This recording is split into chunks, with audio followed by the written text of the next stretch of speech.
Welcome to Solosaurus, a podcast about one-player board and card games and giant thunder lizards. Solosaurus is sponsored by Game Castle, where the games are great and the memories are even better. Visit them at shop.gamecastle.com, that's castle with a K, and enter Solosaurus10 for 10% off your order, or click the link in the description. And now, here's your host, stomping through the underbrush, Michael Eckenfels. Hello, and welcome to another episode of the Solosaurus podcast. This is your host, Michael Eckenfels, and we're here again to talk about solo games. So welcome aboard, and thank you for listening. What are we talking about today? Well, this is going to be a little bit different because we're talking sports. This is a game called Breakaway Football. It is a multiplayer game, but it has a solo component to it, which is why I'm bringing it to your attention. And it's also because it's a really good solo game, I should say. I mean, just from the standpoint of being a solo player, it's pretty awesome. But then there's the whole football thing too, which is difficult to pull off when it comes to solo gaming, doing sports games. That's not to say there aren't very many good sports games out there that are solo. There are plenty. There's a Board Game Geek list, actually. And if I can remember to post that link in the description, I will do that just because it's an interesting read. The first thing that comes to mind is Football Highlights 2045. I might be thinking of the baseball version, but it's a good game, but it's just highlights, and it doesn't really focus on the back and forth, the tug of war. I mean, it does, but this is game here, this Breakaway Football, this is a lot different. So let's talk a little news first. I don't really have a lot here. I know I said before I wouldn't do that, but it's kind of not sure what to talk about. I just thought I'd talk about a couple of other things on my plate at the moment. One is, and I asked the group and the BG41 group and the Solosaurus group on Facebook, what big game, box game, big adventure game that y'all would prefer me to cover next, or cover, play and share my thoughts on. And the winner was Tainted Grail, Fall of Avalon. So I got that to my table a couple weekends ago to give it a try, and I'm very impressed with it. Just my first initial thoughts on it. It's got a really cool intro scenario that requires very little setup time, and it's only like a 4-page rule book. It's a kind of a large-sized rule book, but it's only 4 pages, and therefore you can get through it pretty quick. It holds your hand as you go through it. You set it up. You start the playthrough. It tells you where to go, what to read, what little things to mark on your character sheet, everything. And the story that unfolds is interesting because it's multifaceted. It has many branching paths, and some results depend on some certain characters to be present, which if you're playing solo, you could play one character, you could play multiple characters. And it's kind of cool in that regard to try to, figure how you want to play it. And there's plenty of information online on BGG, especially to tell you all about the characters that people prefer. But ultimately, of course, it's up to you as to who you want to play. I tried one character first, and then I decided to stop because I wanted to wait for an order from Etsy. I did it again. I ordered these really cool map holders that snap together from Etsy, and I could put a link in the description for that if I remember to do that, if you're interested in that. They're really nice. The map in that game is a bunch of tarot-sized cards, and they just kind of lay together. So if you bump the table, if you sneeze, if you accidentally brush something, it goes scattering everywhere. But with these, they snap together. And the other thing too is moving this whole mess when you're like, oh, I'm going over to this side of the map and I don't have any room. I need to move everything to the left so I can add cards to the right. It's just one big snap together piece. So you just kind of just slide it over and it works perfectly. So I love it. I did play that a little bit more. I haven't gotten that too far into it, but I will later. Definitely a keeper for me. If that's something you've been wondering about, and you like adventures with lots of narrative, lots of interesting storytelling and character development, I think that would be a good game for you. But I'll talk more about that in a later episode of the podcast. Other than that, I pulled out a game last night called Search for the Emperor's Treasure. Now this is an old game now. Don't judge me. It's a old game from a Dragon magazine If you remember those, if you don't, they were old role-playing game magazines that just had articles on just about everything, old RPGs, board games, things like that. Episode issue number 51, $3, $3 whole. And these are kind of interesting bits of nostalgia for me. I mean, I was in middle school when this came out. I was a young kid, and this was out in, July of 1981. Wow. I mentioned this because Search for the Emperor's Treasure is a rather simplistic game, but it's a soloable game, and it can be played multiplayer, where you're these adventurers going around this map trying to find the Emperor's lost pieces of treasure. And I have good memories of it because I played it with my dad way back when.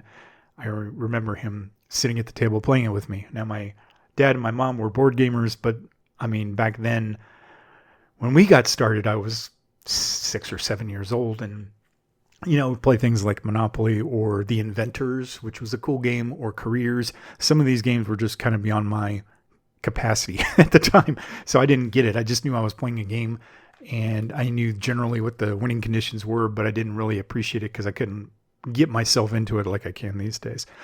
This game was just a bunch of nostalgia, so I broke it out again. It's going to require a little P&P patience because I've got to cut out a bunch of little counters and probably paste them to something to make them a little more sturdy because they're just like heavy cardstock inserts inside the magazine. It pained me alone just to pull the staples back to pull the map out, and everything is kind of connected together. You got the map, then you got the counters, and then you got character cards. So it's going to be weird to cut it all up, but I really want to play it again. So that'll be something I might talk about at some point. I also have a few other games here that I'm working on. Halls of Hegra, of course, is something I've been wanting to get to the table for a while, and Oceans Deluxe Edition as well is another one that's going to be coming up here soon. There is a great solo mode that I was provided with that I am going to give that a try with. And then there's also Mr. Torg's Arena of Badassery, which I love the name. And with the Borderlands movie coming out in August, I think it is, in 2 months, I think I definitely want to get that to the table sooner rather than later. And I am trying to be more consistent in my releases. Hope you guys are sticking with me. I appreciate the listen, as I said, and I appreciate the feedback and the information that you send me for other new games too. Really great stuff. I've got some plays that I've got coming up as well.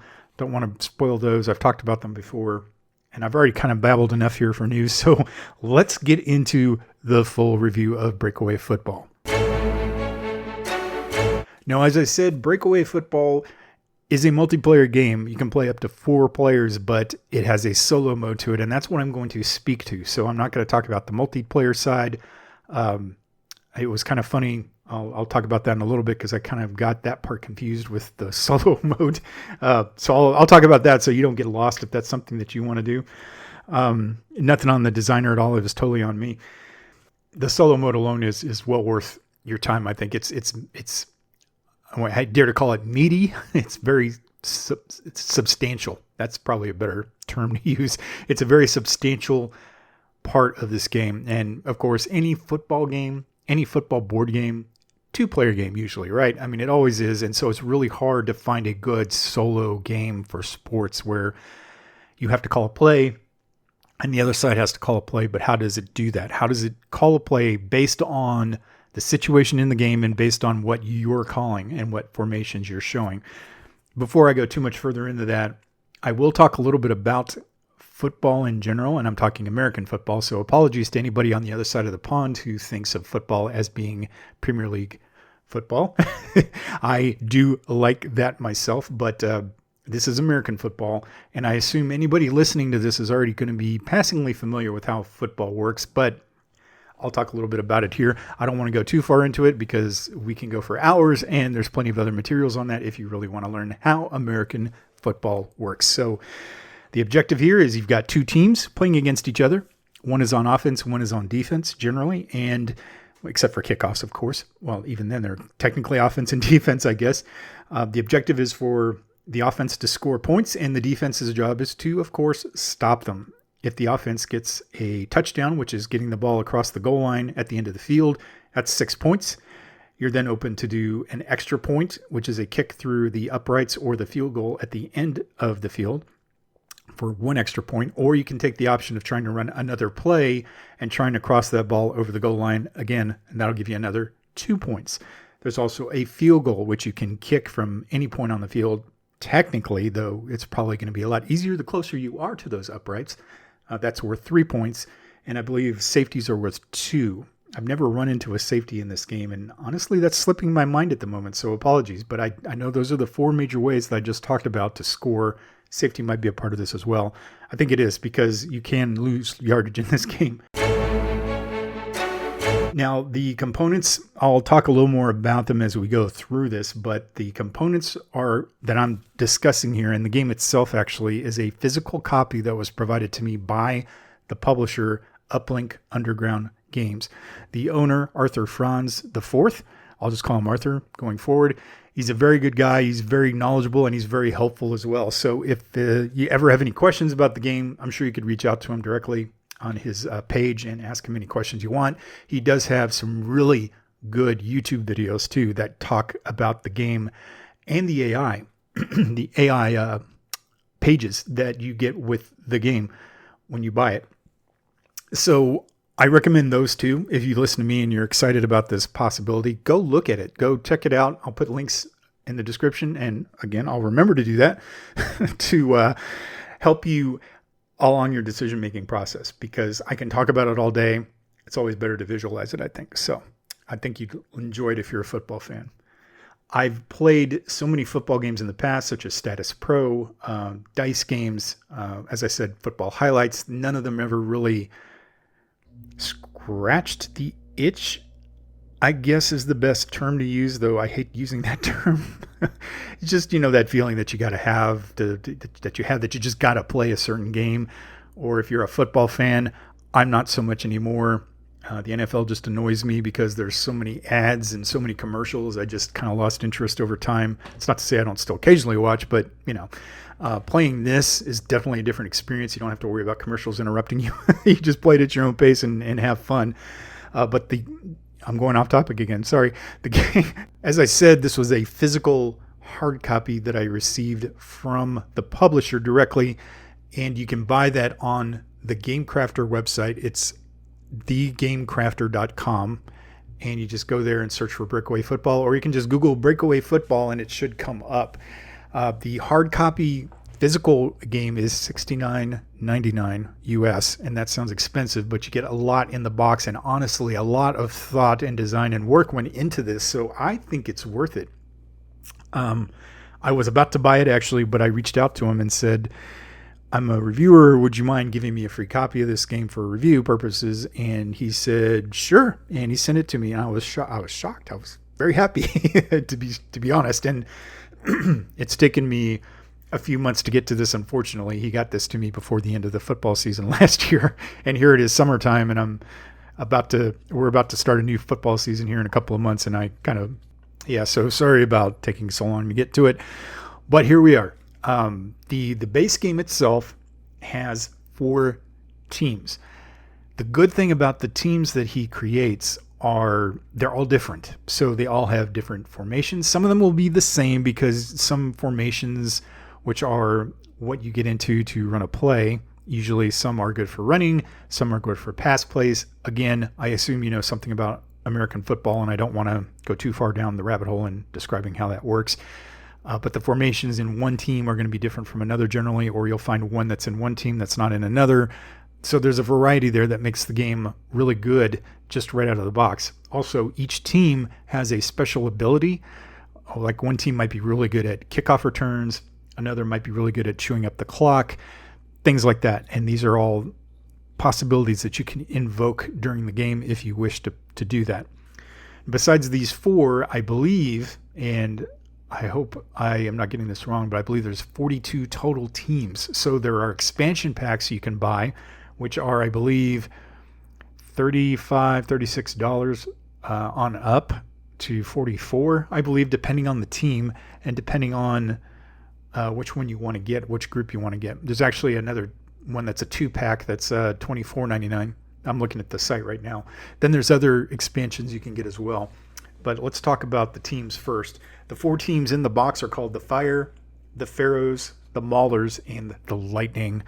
These teams, interestingly, I didn't realize this at first, but these teams are based on actual historic NFL teams, which is kind of cool. So the Pharaohs, for instance, are a representation, a very general one, of the 2012 New Orleans Saints. They are really good at a passing game, but they're not so hot at defense. They're kind of weak there.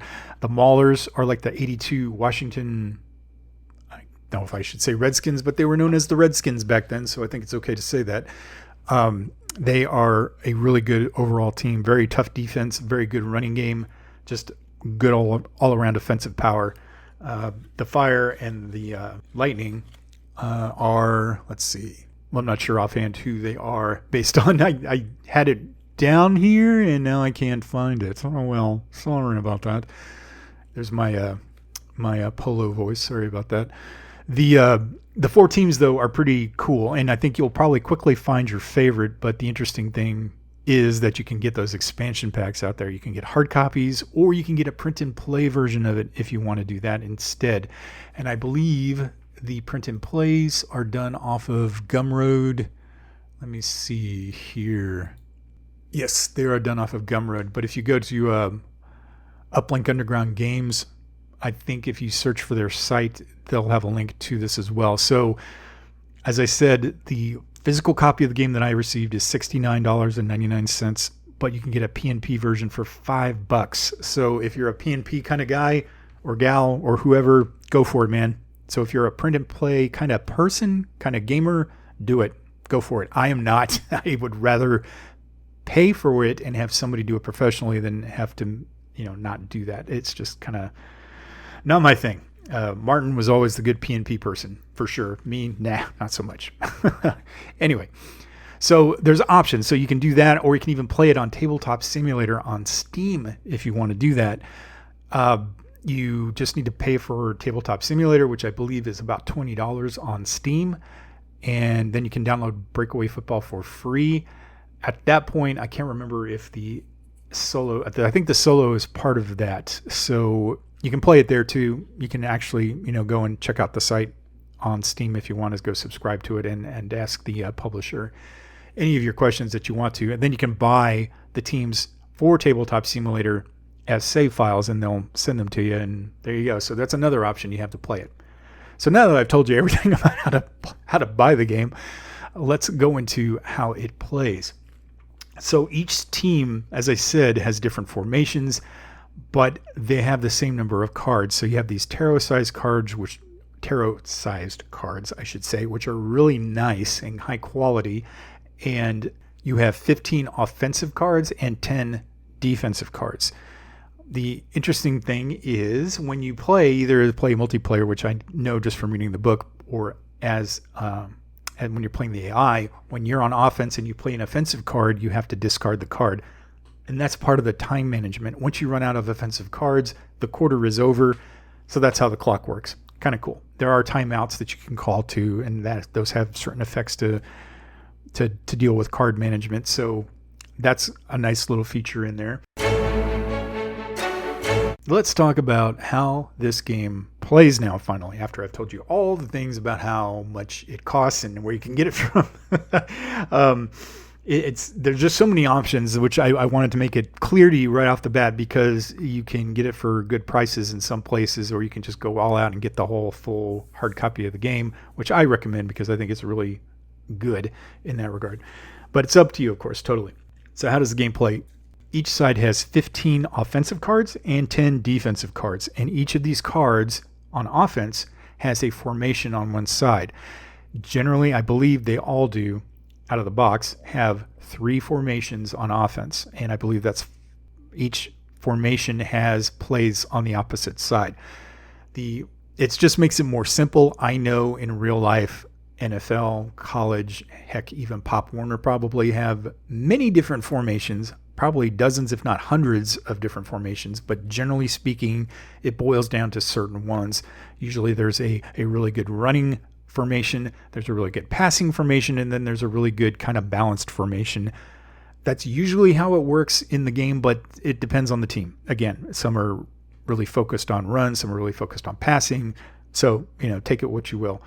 Also something to consider when you're playing those teams to determine how you're going to try to stop them. It's just like regular football where you have, as offense, you have 4 downs to move the ball to the next first down marker. Now, in regular football, that's 10 yards down the field. In this game, it's a little bit different. You actually have a really cool mounted board, which is another reason why I like the hard copy of the game. It's got 2 sides, one side for the multiplayer version, one side for the solo version. So the solo version is really good and laid out well. The football field, though, is the same regardless of what mode you played in. The first downs are the 20-yard lines on either side of the field and the 50-yard line. And, of course, technically the goal line. But to get a first down, you don't move the ball to a first down. You move it to the next milestone, which is one of those 20-yard lines or the 50-yard line, whichever is closest. So if you're starting way deep in your own territory on your 15-yard line, your milestone is going to be that first 20-yard line, which is going to be 1 away. Not 5 yards away, but 1 away. That's how the game calculates yardage. It's 1 is worth 5 yards, 2 is worth 10, 3 is 15, and so on. So it's really easy to measure out play results, to move the marker on the field. That's something that kind of confused me at first. It wasn't really laid out early on in the book, so I was like, wait a second, how does this work exactly? And it was pretty apparent how it works after that. And then watching his YouTube videos as well helps a lot. So there's that. There is actually a full set of solo rules for this game. It's a 12-page document on Board Game Geek. I believe you can get them from his site as well, but if you go to BGG for this game, go to the files section, you can go right to it. There's actually links in that document to see the AI at work, so you can go to his YouTube videos. So I recommend that if you just want to read through it really quick. So you can go and peruse those rules if you would like, to give you a better idea of how it works. I'll talk a little bit more about how the game works. It's like just a normal football game, really. You start with a kickoff. You determine who goes first by flipping one of the challenge markers in the game. Each side gets 2 of these little markers. You can use it to mitigate a bad call, or a bad play result, I should say, not a bad call, to put it into your favor. And you only get 2 of these. Some teams can refresh these, though, which is kind of a cool little feature. For the AI side of things, it's really kind of up to you. You have to play for the AI and decide when they're actually going to play the challenge flags. So that's kind of a neat little feature. I only mention it because you use these or to flip for determining who's going to get the first ball, or who's going to get the ball first, I should say. To determine the kickoff, you're actually using the game day deck. That's another deck that you get, and that's normal-sized, regular poker-sized cards that have a lot of information on them, and they're used for a lot of different things. There's a main section in the middle that deals with the plays that are called on the field by the offense. Then there's information in each corner that deal with certain situations such as kickoffs or field goals and the like. And also getting extra yardage if you happen to get a breakaway play, which I'll talk about here in a little bit. So when it comes to playing the AI, so let's say the AI won the toss and they got the ball and they had their normal kickoff return and they're ready to play. And you've marked where the next first down marker milestone is, I should say, and you're ready to go. How does it work? Well, you have these really cool AI sheets. You have AI sheets for the other team, for each of the 4 teams in the box, I should say, that are keyed to each team. So they're different for each team. It's not the same thing for each one, which is really nice. Just one has for offense and one is for defense. So, of course, you look at the AI offense sheet and you determine a few things before you get into it. Now, it's really not that much information. It looks complex, but it's really simple. You're just rolling a die usually, and you're cross-referencing on the table. Now, before you think, oh no, that sounds really random, it is to an extent, but the genius of this game, and I don't say that lightly, is that the situation that you roll for is based on the game state or the situation on the field, or both really. And I love that about the game. So it creates these realistic results when you're playing it. And the AI can really throw you on offense sometimes. It could be in an obvious running situation and it'll throw a long ball. So just it's little things like that that put you off guard, that make you really think twice about what plays you're calling against the AI. And I love that about it because it's almost like playing a human, really. So when the AI is on offense, you look at the distance to the next milestone, like say it's 2 away, which is 10 yards on a real football field, but on the game board it's 2. You would take that 2, you would cross-reference that with the down, which is first down because it's the first down he's playing. And then it'll give you a set of formations as well as die roll results. So you just roll the die and you compare that to one of the formations that are listed, and that tells you what the formation is. So you take that formation card out of the offense's deck for the AI and lay it down. So it says, let's say I form. It says I form. Boom. It's down. So now you, as the defensive play caller, have to decide, what are they up to? What are they going to do? It's an I formation. It's probably going to be a run. So do you call a play that's totally going to stuff a run, or do you want to call something a little more balanced just in case they go for a pass? See, these are the kind of things you got to think about, and there's a lot of choices to make. You do have 10 defensive cards to choose from, and each of these play cards, whether they're offense or defense, actually have 2 plays on them. The offensive cards have different information on them. They'll show the actual play, how it's laid out, like you would expect to see in a real playbook, but it also has numbers associated with it. And the big important one is, of course, how many spaces that play will get you. Like, say, for example, you could call a run play that has rated a 3. So it'll get you 3 spaces on the ground for a run. When you're playing a defensive card, you'll have plays that are rated for both a run and a pass. So some plays on defense you call will be really good against a run, really weak against a pass, really balanced, maybe not so good against either one, but they kind of cover both bases. This is kind of part of your decision-making process. You can see their formation. What play are they going to call? You don't know for sure. If it's 1 and short, it's probably a run. I don't know. You don't know. So you make your choice as to what defensive play you want to do, and you lay that card out with the end play. Which, as I said, there's 2 plays on the end of as I said, there's 2 plays on the back of each of these cards. So you lay it and then flip it to in the direction of the play that you're actually calling, so it's on the top. So then you calculate the game state, which is the down plus the distance. So first down is a 1, and the distance is, what did I say, 2 before? So that's a 3. 1 plus 2 is 3. Simple. Then you go on to this little track, and it'll tell you one of 3 colors, which are the game states. I believe they're the same state for any team. It doesn't really matter because the plays are different and the formations are different. Usually there's a green 18, there's a blue 80, and there's a red 98. And these are columns on a chart. Green column, blue column, red column, really easy to see and determine the difference with. So on that line that I said, you determine the game state, which is down plus distance. 1 plus 2 is 3. Looking on the chart, that's in the green, so you would determine that's a green 18. It falls under the green column. You roll a die, and you cross-reference the die result with a certain play call. And these have really interesting terminology, such as Mike Joker or Smoke Dragon or Gold Razor. And that is just kind of a code. You don't really know on that side of the sheet what play that is until you flip the sheet over or go to the next page. Then on the back or on the next page for the AI are 3 formations, the 3 formations that it can choose from. You go to that formation and then you cross-reference those 2 words. So jet, dragon, for instance, you go to jet, which is along the top, dragon, which is along the side, cross-reference it, and it gives you an exact play.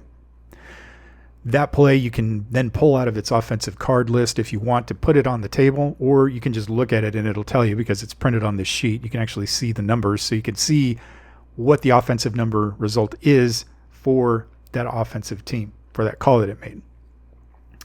But I like to, and Arthur in his videos does the same thing, goes through the card list and pulls the card out and puts it down so you can actually visualize it, which is really cool. I like to do that too. So now you're looking at an offensive card and a defensive card. The offensive card, as I said, has got a number rating for its value for how many spaces or how many yards.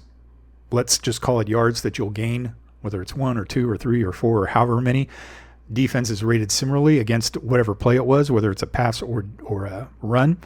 Let's say they called a run play and it's worth 3, and you called a defensive play which is worth 2 for run and 1 for pass. Well, you're going to look at the run on your defense, which is 2. So you compare that 2 against his 3.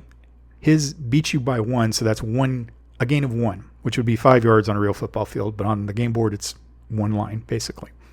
So that's how far that would go. And you think that's the end of it. Well, not really. There's 2 other things you got to think about.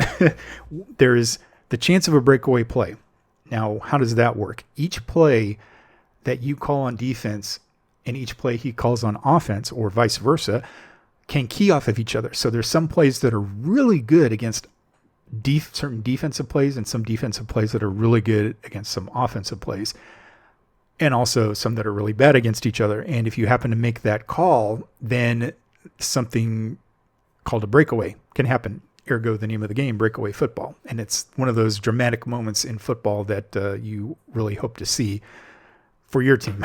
Anyway, so when you've got a match on there, when you usually will see the card, you'll see win versus or lose to on the card next to the number. The win versus or lose to are showing the certain plays. So if your opponent chose a short pass play, it'll say short pass on their card. On your defense, if it says win versus short pass, then you've just gotten a defensive breakaway. If it says lose to short pass, then the other team just got a breakaway. All the breakaway really means for the offense, if you get a breakaway on offense, that means you've got a really good chance of getting a lot of extra yards, and you're flipping game day cards and adding the breakaway number to your gain and until you get a 0. So that is a big chance of really running amok on the field. With the defense, it's quite the opposite and can result in a turnover. So it's a cool function, actually so many levels. I mean, you've got the numbers just alone to compare against each other, the defense number and the offensive number, and you get your number there. But then you got this key play thing you've got, or breakaway, I should say, where you compare one play to the other to see if one keys against the other or not. And that's still not all. You still have the game day card to play. Once you determined all that, once you've determined the final number, then you draw a game day card and you look at the center part, which is by far the biggest piece of information on the card. And it's color coded to either a run or a pass. So if it's color coded to match the offensive play that was called, then it applies to that play. And it can be any number of things. So if you call a run and you flip the game day card and it's a pass, it has no effect. Same if you call a pass and it's a run on the game day card, no effect. But if it matches whatever it is on the card, will impact what you do in the game. So it could be a penalty. If it's yellow, that's another thing, which is fun. It can completely mitigate what happens on the field, or it can be a really good thing for you as the defensive player. It can add more yards. It could result in an interception. It could be a deflected pass. It could be all kinds of different things that impacts the call that was made. And I like that this is kind of a tense moment in the game. I mean, it's a tense moment already, and there's a lot of them. They call the formation. What are they going to do? I'll call this on defense. And then you get the result and you're like, oh no, they just smoked me. But wait a second, the game day card might help. Wait a second, I might have keyed against them correctly. Wait, they got a breakaway. Oh no. There's all these things going on that makes you go, wow, because there's so much tension built up for just this one play. And you're doing a lot of these in the game. So I love that about it. I absolutely adore that all this is going on and you don't really know what's going to happen. Now, as I said, there's quite a bit of randomness in that regard. You're rolling a die to get results, and that's just a normal part of board gaming. But there's a lot of strategy in it too, because a lot of these situations that the AI calls will be based on what the situation is on the field. For example, later downs, say second down, third down, and they have a lot of yardage to go, they're going to be more prone to call a pass, but not always. That's the cool thing about it. It's not just this dumb AI that's just going to do what it thinks it's going to do or what you think it's going to do, and it's going to run away with it, and you can just stuff the heck out of it. When you're playing it on defense, when you are on defense and the AI is on offense, this is really where the game shines, I think, because you're just second guessing yourself left and right, and it will call plays that burn you. That's so cool. It's frustrating because as a football aficionado, you're just like, why did I not see that coming? It's almost like they're outsmarting you. And if you like that kind of thing, you're going to love this. So that's generally how that works on offense. Now let's talk about what happens when AI is on defense. It's going to be a little bit different. It's not the exact same system. There's going to be other considerations to make, and that's another thing I like about it. It's not just the same thing, but just flipped into a different, set of circumstances. When you're on offense, you play your offensive card. So you choose your play. Generally, when you're playing the 2-player or multiplayer version of the game, you keep that secret. You keep the formation up and not the play up. But since you're playing solo, you just choose the card and you place the card with the play that you're calling pointed up. You're done. And that's got your rating, as I said. That'll have a rating for run or pass, one of the two. It's either a running play or a passing play. Then you got a chart to roll on. The AI has defensive charts as well, which is really cool. And it's all laid out step by step. So you just follow it on that chart to determine what happens. Now, before I get into that, one thing I'm going to mention is there's something called spy tokens. You start the game with 4 run and 4 pass. So that's 8 total tokens. 4 apply to run, 4 apply to pass. When you call a play on run that is worth a 4 or more, or a pass that's worth a 7 or more, you have to spend one of those tokens. This little feature is a way for the game to key on you further. So if you call a lot of big running plays and you start to burn the offense, whether or not they work or not, actually, it's a very good chance that it could still stuff you. You could call a pass worth 8, say, and you can draw a game day card that's a pass deflected or intercepted or something like that. Very rare that happens, I should say. It's very unusual. So it's not like it happens every card flip. I don't want to make it sound like that. Most likely it's going to be, a run card and it's not going to apply to a pass. But regardless, it's still part of the tension that I love about the game. But when you call something like that that's really long, you have to spend one of those tokens. Once you run out of those tokens, then it's going to start keying on you a lot better. The defense is going to get a lot tighter and it's going to be a lot more difficult for you to move the ball against them. So it gives you this balance. And granted, you could probably game that to an extent when you get nearer to the end of the game. You haven't used your tokens yet. You can just start burning tokens and start lighting up the board. But again, there's no guarantee that's going to happen because of the game day cards, which are the great equalizer in this game and can really stuff any great dreams you have. So that's kind of a cool feature about it. If it's something that you're not, doesn't apply to you, if you choose a play that's not a run of 4 or greater or a pass of 7 or greater, then you're absolutely fine. So once you've chosen your offensive card, the AI then you'll check the AI chart to determine what the type of chart it'll roll on. There's one of 3, eagle, stunt, or twist. And the name doesn't really affect anything because each of these charts will be based on a run heavy, a balanced, or a pass heavy type of offense. Now it's going to look at your card and technically you can game it here a little bit because if you say start in an I formation, it's going to think maybe you're going to run the play, but then if you burn it, it's not going to happen all that often. So you choose your play, lay it down, then you're going to roll on the chart to see what happens. You cross-reference the offensive formation that you have, which is going to be color-coded to either run heavy, balanced, or pass heavy. It's going to have a yellow, white, or red background to it. So you look at that line on the chart, and then look at the game state as well. So you're going to have a game state, which is the down plus the distance. So if it's a short, you're probably going to be looking at more of a run defense, the AI will call, versus if you've got a huge distance to go, it might call a really good pass or pass type of defense against you. Again, it depends. Like if you've got eight spaces to go and you call a run, it's going to probably call on something safer just to be sure you're not going to blow it away with a big running play kind of a thing. It's very well done. It's very simple. There's not a lot of choices here. There's not a lot of results, I should say, but on the chart, but it's really cool because so many different things can happen here. So then at that point, if you've called that play that I said, that big play, you spend one of the tokens, but if there's no spy result, if you don't have to spend one of those tokens, then you just move on.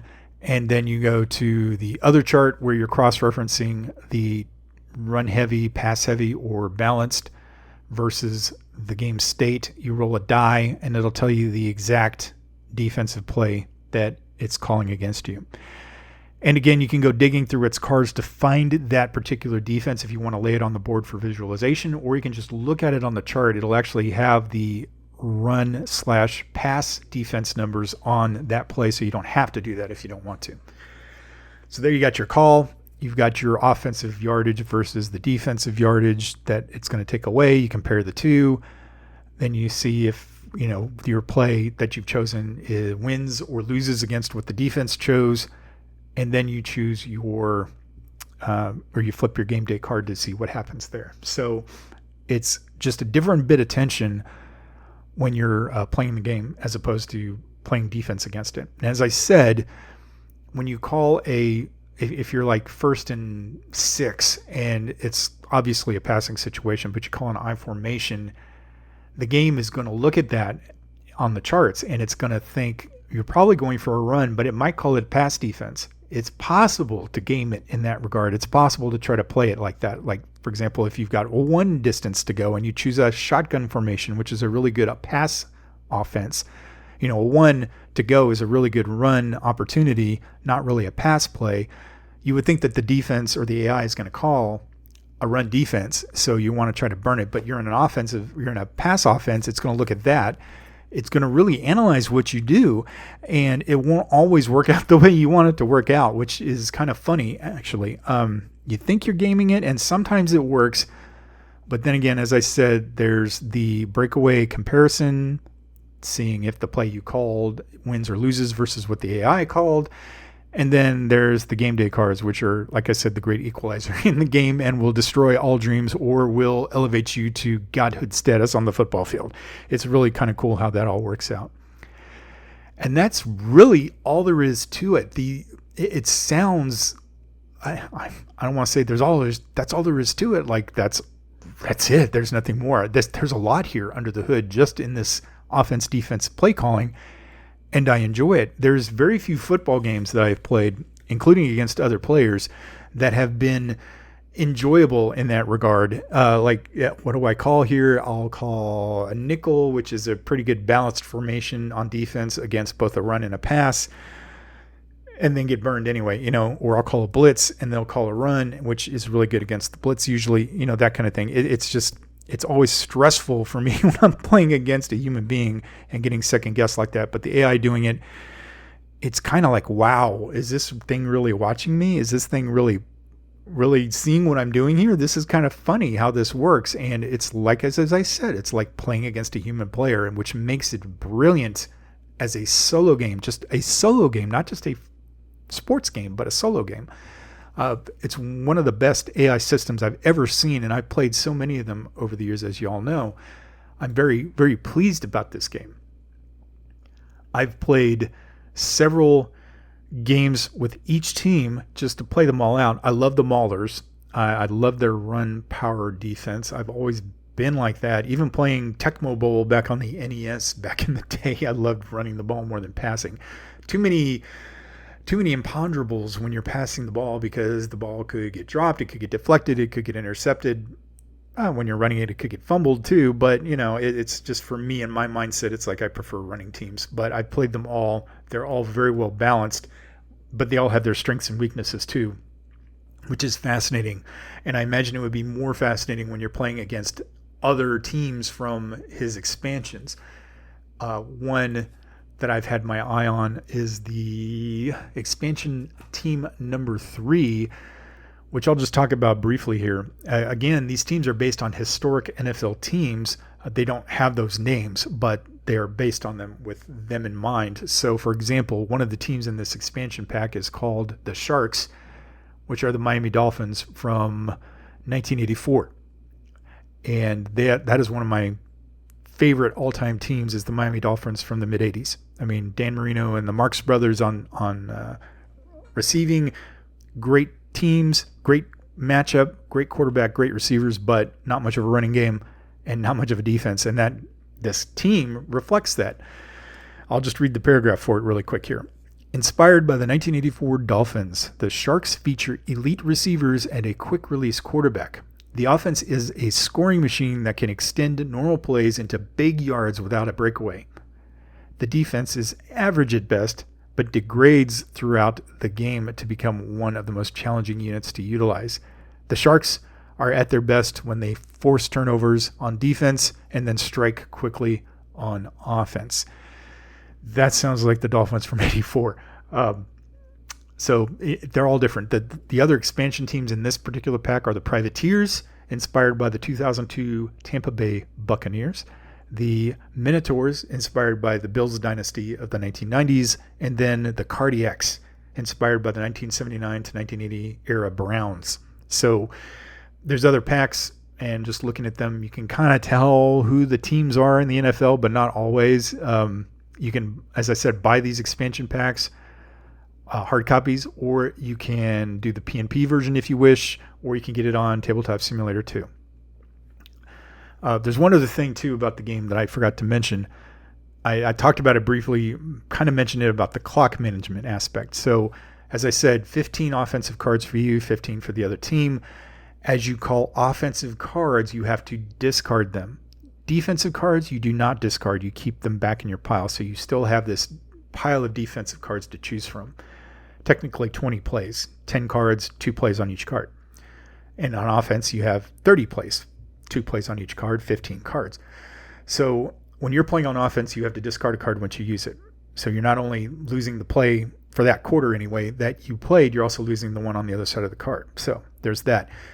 The AI, when they're playing their cards, don't discard, because technically they could run the same play over and over depending on the chart. They probably won't, but it's a possibility.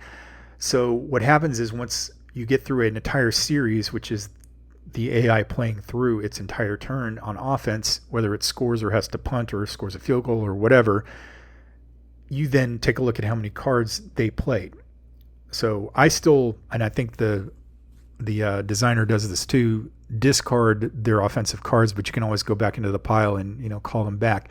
You do this to keep track. So if it plays 6 offensive cards in its series, when it's your turn on offense, then you have to discard 6 cards out of your hand.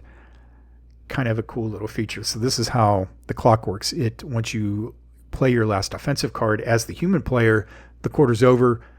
You get all those cards back. You reshuffle, or reshuffle. You get the cards back, and then you're ready to play a new quarter.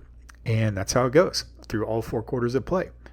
Kind of a neat feature. I like it too. The other components are really nice. There's little tokens that are like a NFL scoreboard, like the little bulbs lighting up a number.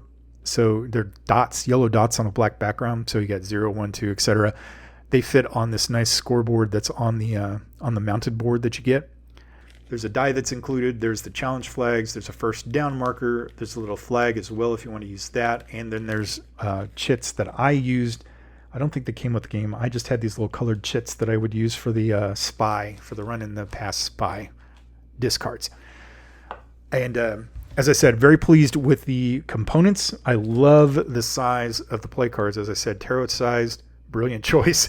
There's so much information packed on them, but it just doesn't feel like they're loaded, like they're you just know the feeling. You're stressed out looking at a card that's full of information. Like, for example, looking at the Tainted Grail card, combat or diplomacy card. Oh my gosh, there's so much on here. How does this work?